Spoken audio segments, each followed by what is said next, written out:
성경 말씀 함께 읽겠습니다. 요한복음 5장 19절에서 30절 말씀입니다. 요한복음 5장 19절에서 30절 말씀. 제가 가지고 있는 성경은 신약 150페이지에 있습니다. 신약 성경 150페이지 요한복음 5장 19절에서 30절 말씀. 제가 한 절 여러분이 한 절 교독하여 읽습니다. 그러므로 예수께서 그들에게 이르시되 내가 진실로 진실로 너희에게 이르노니 아들이 아버지께서 하시는 일을 보지 않고는 아무것도 스스로 할 수 없나니 아버지께서 행하시는 그것을 아들도 그와 같이 행하느니라.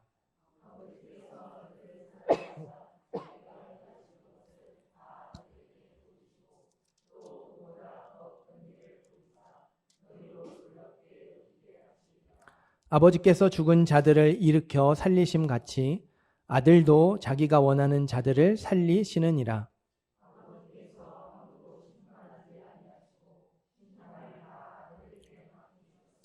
이는 모든 사람으로 아버지를 공경하는 것 같이 아들을 공경하게 하려 하심이라. 아들을 공경하지 아니하는 자는 그를 보내신 아버지도 공경하지 아니하느니라.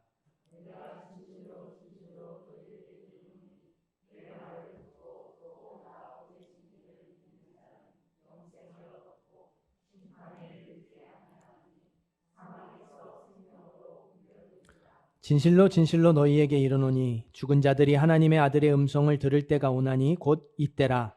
듣는 자는 살아나리라.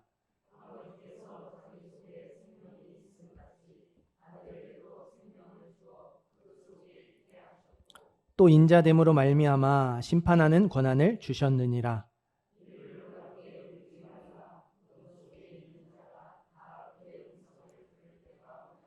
선한 일을 행한 자는 생명의 부활로 악한 일을 행한 자는 심판의 부활로 나오리라.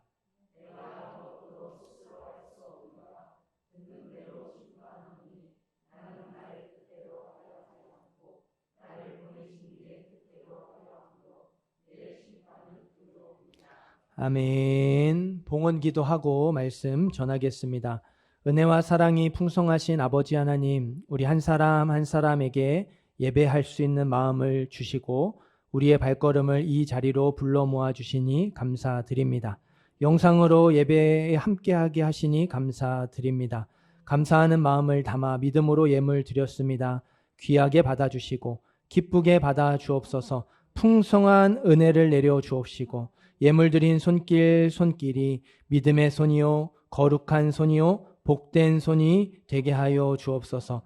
이 시간도 눈에 보이지 않는 하나님을 찬양과 말씀과 기도를 통해 우리의 심령에 분명하게 경험하고 만나는 시간 되기를 소원합니다. 한 사람도 그냥 돌아가지 않고 풍성한 주의 은혜 가운데 평강으로 돌아갈 수 있도록 역사하여 주옵소서. 믿고 감사드리며 예수님의 이름으로 기도드립니다. 아멘. 앞뒤 좌우 계신 분들 한 번 더 인사하겠습니다. 주님의 이름으로 사랑하고 축복합니다.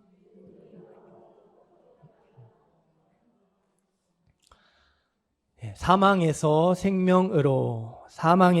생명으로 제목으로 말씀 전합니다. 올해 8월 인간극장, 여러분 인간극장 프로그램 아시죠? 인간극장에서요, 참 예쁜 그녀라는 주제로 타이틀로 박소정 씨의 이야기가 나왔어요. 박소정 씨는요, 1989년생 34살의 젊은 여성입니다. 인터넷에서 미녀 포크레인 기사로 유명해요. 미녀 포크레인 기사. 포크레인을 다룰 줄 알고요. 그 외에도 지게차도 운전할 줄 알고요. 로더라고 토목 건설용 기계가 있는데 그것도 운전할 줄 압니다. 포크레인, 지게차, 로더 국가 자격증이 있어요. 어지간한 대형 중장비는 다 다룰 줄 안다고 생각하시면 될 거예요. 도대체 무슨 사연이 있길래 중장비 자격증을 하나도 아니고 여러 개나 가지고 있을까? 2년 전입니다. 2020년 1월 새해에 박소정 씨의 아버지가 뇌경색으로 쓰러지셨어요. 박소정 씨의 아버지는요, 경주 직업 전문 학교를 설립하시고 교장으로 계신 분입니다. 학교 이제 이 기술 학과를 이렇게 더 늘리고 학교를 점점 이렇게 확장해 가는 중에 갑자기 쓰러지신 거죠. 박소정 씨는 중장비 다루는 아버지 일에는 관심이 없었대요. 쇼 호스트, 쇼핑 프로그램의 진행자가 되고 싶어서 경주에서 서울로 올라와가지고 이거를 쇼 호스트 준비를 하고 있었답니다. 하지만 이 아버지의 평생이 들어가 있고 아버지의 꿈이 담겨있는 학교를 나 몰라라 할 수 없었대요. 소식을 듣고 내려와서 19억이라는 큰 빚과 함께 학교를 맡았습니다. 평일에는 경주 직업전문학교 행정 담당으로 근무를 하고요. 주말에는 중장비 아르바이트를 하는 거예요. 인건비를 줄이기 위해서 새벽마다 학교에 가서 청소를 하고요. 시간을 쪼개서 아버지의 간병과 재활을 돕고 있습니다. 이 이야기가 그 5부작에 걸쳐서 좀 자세하게 여러 에피소드와 함께 나와요. 박소정 씨는 아버지의 그 어깨 너머로 어려서부터 중장비 차량을 보고 자라서 그런지요. 대형 중장비가 무섭지 않았대요. 오히려 친근하게 느껴졌고 막상 배워서 운전을 해보니까 적성에도 잘 맞았답니다. 보람도 느꼈대요. 요즘에는 학교를 제대로 운영하기 위해서 도배를 배우고요. 방수와 도장 기능사 자격까지 준비하고 있습니다. 아버지의 꿈을 이어받아서 고군분투, 하루하루 고군분투하는 것이죠. 이 고군분투라는 말이 정말 딱 이렇게 잘 어울리는 것 같아요. 정말 열심히 하루하루 살고 있어요. 박소정 씨의 이야기가요. 오늘 말씀의 내용과 이렇게 정확하게 들어맞는다, 완벽하게 들어맞는다고는 할 수 없어요. 하지만 비슷한 부분이 많다는 생각이 들었습니다. 우리 19절 말씀입니다. 19절 말씀 한 번 더 읽어보겠습니다.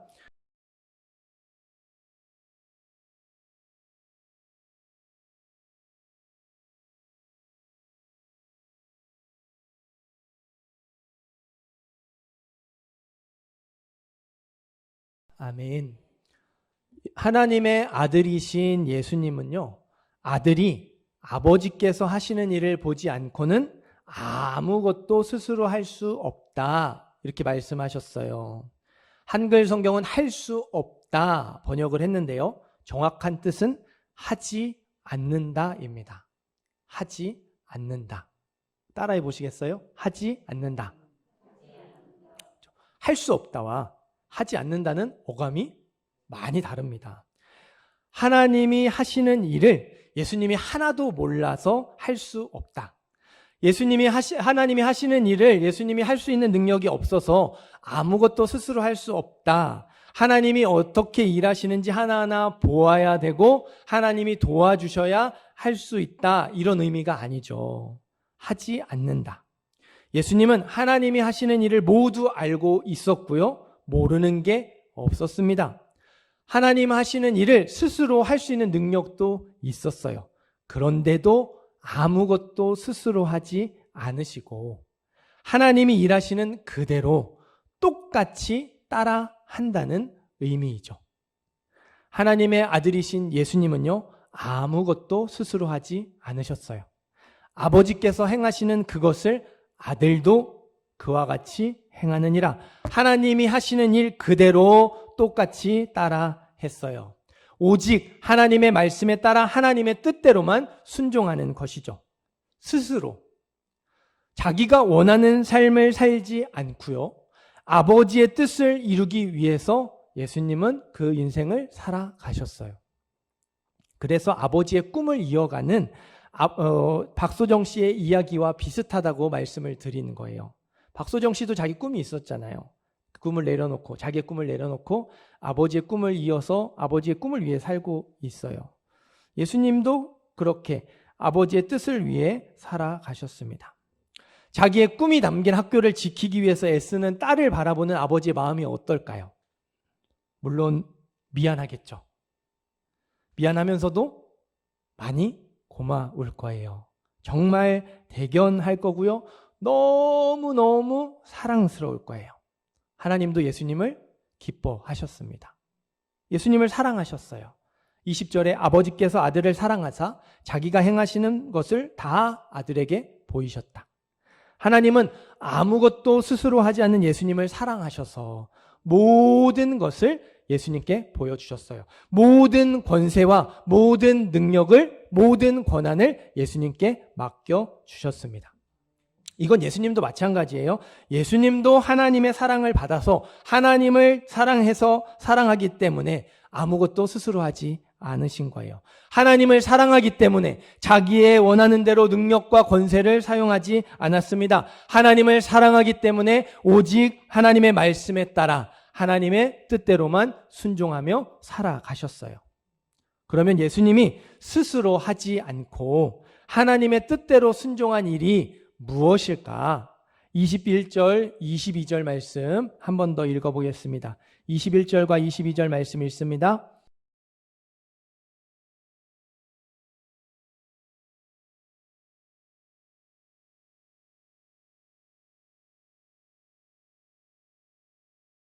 네, 아멘. 우리 24절, 25절도 계속해서 읽겠습니다. 24절, 25절 읽습니다.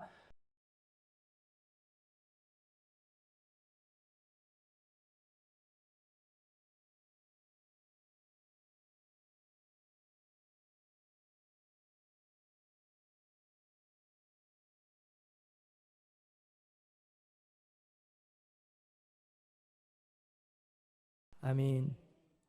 21절, 22절, 24절, 25절에 예수님이 하나님의 뜻대로 행하시는 일 두 가지가 나옵니다.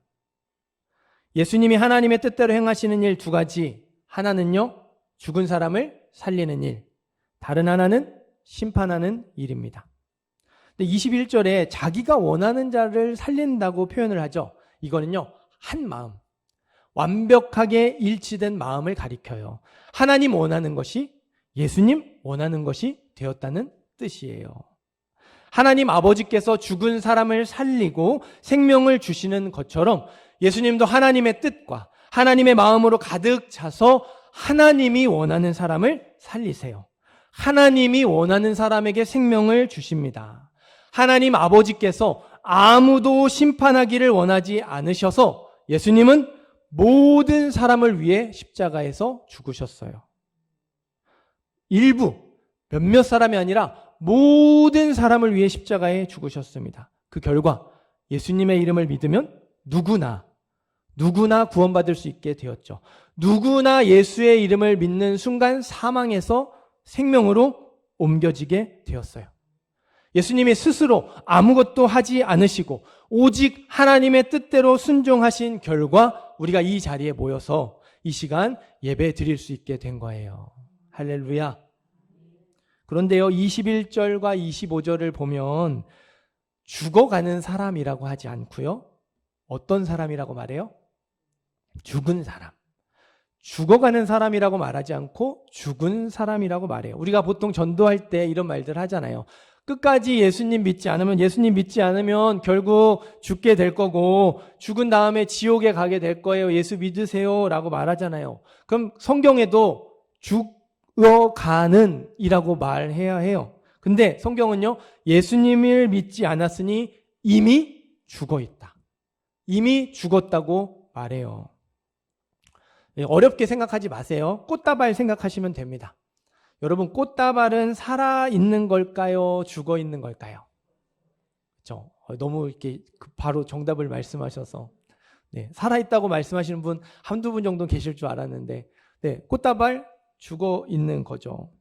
뿌리가 잘리고 줄기로부터 떨어져 나온 순간 그 꽃은요, 생명을 유지할 수 있는 길이 완전히 사라져 버렸어요. 예쁘고 화려하게 꽃을 피워서 마치 살아있는 것처럼 보일 뿐이죠. 그 안에 그 조금 남아있는 생명력이 점점 사그라들면서 서서히 말라 비틀어져 버릴 수밖에 없어요. 그래도 이 꽃다발은 물병에다가 이렇게 넣어두면 조금 더 오래 꽃을 피울 수 있죠. 생명을 조금이라도 임시 방편으로 연장해 갈 수 있어요. 하지만 영혼의 생명은요, 임시 방편으로 생명을 유지할 수 있는 방법이 없습니다.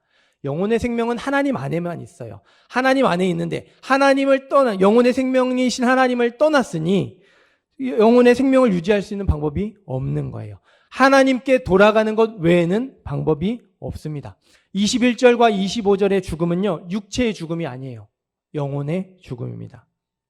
영혼의 생명은 하나님 아버지께서 보내신 하나님의 아들 예수님을 믿는 것 말고는요, 다른 방법이 없어요.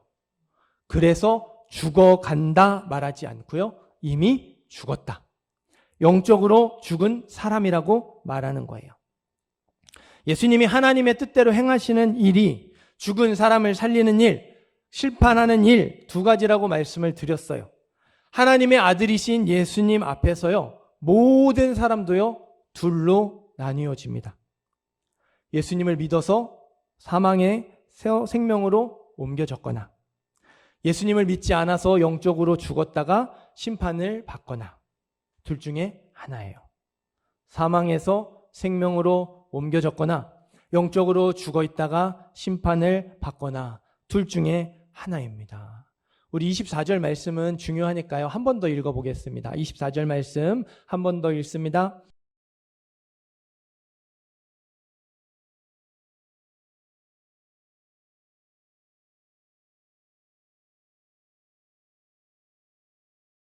아멘.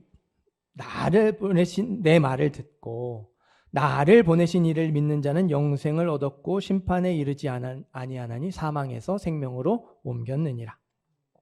예수님이 전한 복음을 듣고 예수님을 믿는 사람, 예수님의 십자가 죽음과 부활을 믿는 사람은요, 사망에서 생명으로 옮겨집니다. 구원을 받고요, 영생을 얻습니다.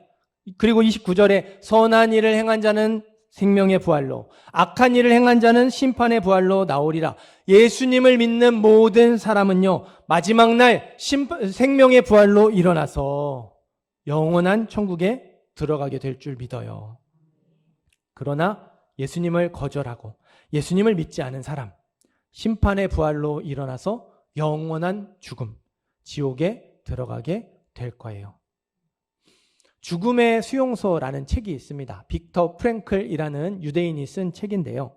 2차 세계대전 당시 죽음의 수용소, 아우슈비츠 수용소에 갇혀 있었을 때 일을 이렇게 이제 써낸 책으로 써낸 거예요. 빅터 프랭클이 수용소에 갇히던 날을 생생하게 묘사했습니다. 이 독일군 장교가 책상에 앉아서 턱을 괴고 이렇게 지루한 표정으로 있었어요. 수용소에 끌려온 유대인들이 앞에 설 때마다 독일군 장교가 손가락으로 오른쪽 혹은 왼쪽을 가리켰습니다.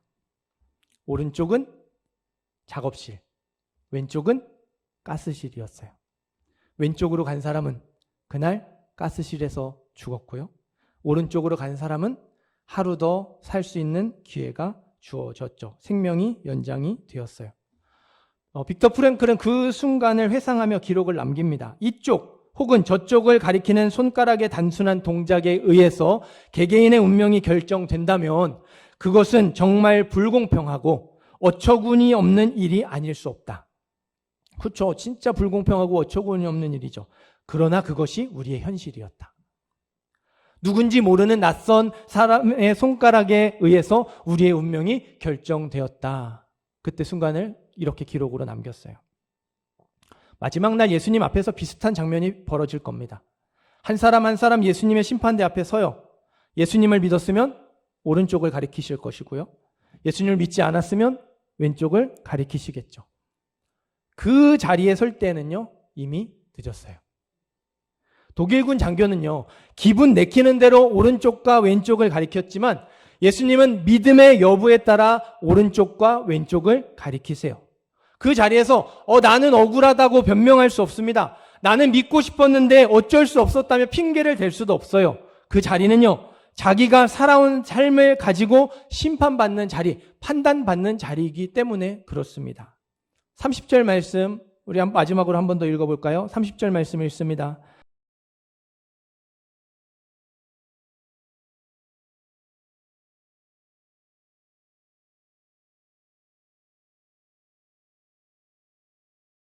아멘. 예수님은 마음대로 심판하지 않으세요. 맘대로 오른쪽과 왼쪽을 가리키지 않으세요. 듣는 대로 심판하십니다. 우리가 살아온 삶에 대한 이야기를 하나님 아버지께서 듣는 대로 그 믿음의 여부에 따라 오른쪽과 왼쪽을 가르시고 심판하신다는 거예요.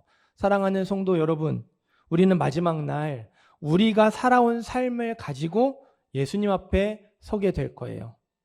그 자리에 설 때는요, 이미 늦었어요. 지금 이 자리에서 예수님을 믿으셔야 해요. 우리의 영원한 운명은요, 믿음으로 결정됩니다. 믿음으로만 결정이 돼요. 우리가 오른쪽에 서느냐, 왼쪽에 서느냐. 오른쪽과 왼쪽은요, 우리가 살아온 삶이 정말 믿음의 삶이었는지, 아니면 믿는 척하며 살아왔던 삶이었는지를 확인받는 자리예요. 저와 여러분이 믿음으로 진실하게 살아갔다면 연약하고 부족하고 심지어 아무것도 이룬 것이 없다 할지라도 드릴 열매가 없어서 부끄럽다 할지라도요, 오른쪽에 서게 될 거예요. 그러나 우리가 믿는 척하며 살아왔다면 성공하고 많은 것을 이루고 부와 명예와 권력을 가졌다 할지라도 왼쪽에 서게 될 것입니다.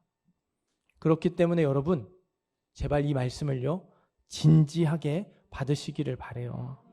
예수님은 하나님의 아들로서 하나님의 사랑을 받고 나를 사랑해 주신 하나님을 사랑했어요. 예수님은 하나님의 아들로서 아무것도 스스로 하지 않고 오직 하나님의 말씀에 따라 하나님의 뜻대로만 순종하며 사셨습니다. 예수님을 믿는 우리는 누구죠? 하나님의 자녀예요. 우리도 하나님의 자녀가 되었으니, 하나님의 사랑을 받았으니 하나님을 사랑해야 해요. 우리의 마음과 정성과 뜻을 다하여 우리의 목숨을 다하여서 하나님을 사랑해야 합니다. 말과 혀로만 사랑하는 것이 아니라 행함과 진실함으로 사랑해야 해요. 우리도 하나님의 자녀가 되었으니 아무것도 스스로 하지 않고요, 오직 하나님의 말씀에 따라 하나님의 뜻대로만 순종하며 살아가야 합니다. 우리는 예수님을 믿는 척 해서는 안 돼요. 믿는 척하는 대표적인 케이스가요, 이 주일 예배에 나오는 겁니다. 주일 예배에 한 번도 빠지지 않고 매주 예배를 드리고 예배에 참석한다 하더라도요, 그 찬양이 형식적이고 그 말씀을 듣는 사람이 마음이 진지하지 않다면, 그래서 그 말씀을 듣고 그 뜻을 깨닫고 그대로 살고 싶은 마음이 생겨나지 않는다면요, 그 사람은 하나님의 자녀라고 말할 수 없어요. 입으로는 하나님을 사랑한다고 말하는데 그 삶의 자리에서 하나님을 사랑하는 모습이 없다면, 나타나지 않는다면 그 사랑의 고백을 정말 진실된 고백이라고 인정해 줄 수 있겠습니까? 없어요. 그 사람의 믿음을 온전한 믿음이라고 말하기 어렵습니다. 이 자리에 있다 보면 언젠가는 믿음이 생겨나겠지. 언젠가는 찬양이 와닿고 언젠가는 말씀이 귀에 들어오겠지. 이 자리에 있으면 언젠가는 온전한 믿음으로 자라가겠지. 그렇게 구경춘처럼 계시면 안 돼요. 이 자리에 몸만 있으면요, 형식적으로 앉아있으면 믿음이 생기지 않습니다. 이 자리에 몸만 있으면, 우리가 진지한 태도로 사모한 마음으로 나오지 않으면요, 믿음이 자라지 않습니다. 몸과 마음을 함께 두셔야 해요.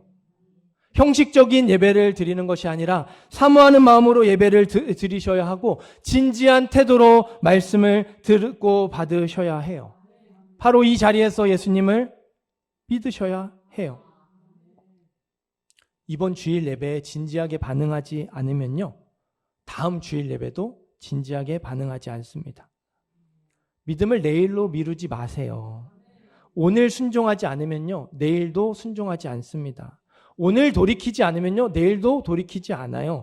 오늘 결단하지 않으면 내일도 결단하지 않습니다. 오늘 내가 살아가는 모습이요, 바로 내일 내가 살아갈 모습입니다. 오늘 달라지지 않으면요, 내일도 달라지지 않아요.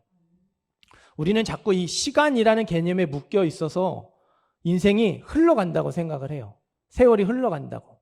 여러분, 우리의 인생은요, 흘러가는 게 아닙니다. 쌓아가는 거예요. 오늘 달라지지 않으면요, 우리는 쌓아갈 게 없어요. 달라질 게 없는 겁니다. 믿음은 쌓아가셔야 해요. 믿음을 내일로 미루지 마시기를 꼭 부탁을 드립니다. 우리 갈라디아서 6장 7절에서 9절 말씀 한번 찾아 읽겠습니다. 신약 308페이지 있습니다. 신약 308페이지 갈라디아서 6장 7절에서 9절입니다. 갈라디아서 6장 7절에서 9절 말씀 신약 308페이지입니다.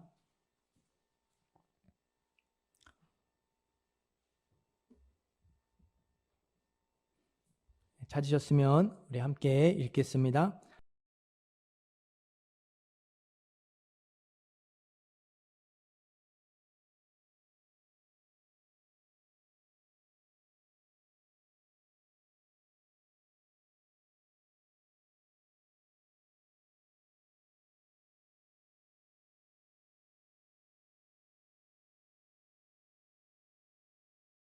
아멘. 아무것도 심지 않는데 무언가를 거두는 인생은 없어요. 여러분 가끔 로또 1등에 당첨됐으면 좋겠다 그런 꿈들 끄시죠. 그러면서 로또 한 장씩 사시는 분들 계실 거예요. 제가 전에 이제 사역하던 교회에서 농협 중앙에 이렇게 본사에서 근무하던 이렇게 친구가 있어서 이런저런 얘기하다가 궁금하잖아요. 물어봤어요. 도대체 어떤 사람들이 로또 1등에 당첨이 되냐. 그 형제가 말하기를요. 지나가다가 갑자기 마음이 들어서 한두 장 산 사람이 1등에 당첨되는 경우는 거의 없대요. 대부분은 일주일에 막 한 3만 원, 4만 원, 10만 원씩 많이 사면서 그거를 1년 이상 꾸준히 하는 사람들 중에 로또 1등이 당첨이 된대요. 그러니까 그만큼 뿌렸으니까 결국에는 거두는 거예요. 명당이라고 하잖아요. 명당이라는 게 어디예요? 다 글로 가죠. 그러니까 계속 거기에서 당첨이 되는 거예요. 뿌린 대로 거둬요. 우리 모두는요, 심은 대로 거둡니다. 성경이 이 사실을 분명하게 증언하고 있어요. 육체를 위하여 심는 사람은 썩어질 것을 거두고요. 성령을 위하여 심는 사람은 영생을 거둔다고 말씀합니다. 육체를 위하여 심는 사람은요, 마지막 날 왼쪽에 서게 될 것이고요. 성령을 위하여 심는 사람은 마지막 날 오른쪽에 서게 될 거예요. 오늘 우리가 무엇을 심느냐에 따라서 우리의 내일이 달라지고 우리의 미래가 달라져요. 우리의 영원한 운명이 달라진다는 말이죠. 어제는 이미 지나갔어요. 그리고 내일은 아직 오지 않았습니다. 혹시 내일이 오지 않을 수도 있어요. 좀 끔찍하죠. 이렇게 말씀드리니. 저도 이렇게 이 문장을 적으면서도 내일 아침 또다시 눈을 뜨고 하루를 시작하리라 굳게 확신을 하고 있습니다. 어쨌든 중요한 것은요, 오늘 무엇을 심느냐에 있어요. 많은 사람들이 말하죠. 세상이 우리에게 그렇게 계속 강요합니다. 미래를 계획하라. 내일을 위해 투자하고 노후 준비를 해야 된다. 만약에 어떤 일이 어떻게 일어날지 모르니까 뭐든 준비하고 있어야 된다. 가지고 있어야 한다. 불확실한 앞날, 미래에 대한 불안감을 끊임없이 자극하면서요. 내일을 위해 살도록 부추깁니다. 그러나 여러분, 사랑하는 성도 여러분, 정말 내일을 잘 살고 싶다면요, 오늘을 잘 사셔야 돼요. 오늘을 잘 살아야 내일을 잘 살 수 있습니다. 정말 믿음이 생겨나고요, 온전한 믿음으로 자라가고 싶다면 바로 이 자리에서 믿음으로 반응해야 하고요, 오늘부터 믿음으로 살아가야 해요.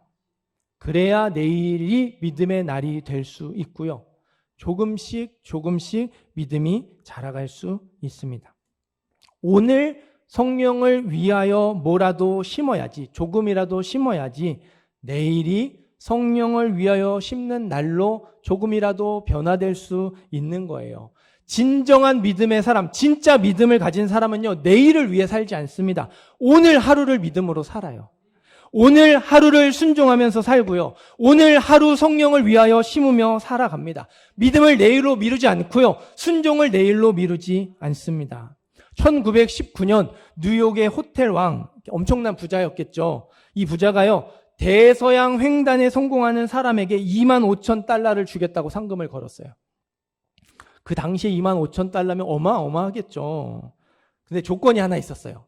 다 주는 거 아니잖아요.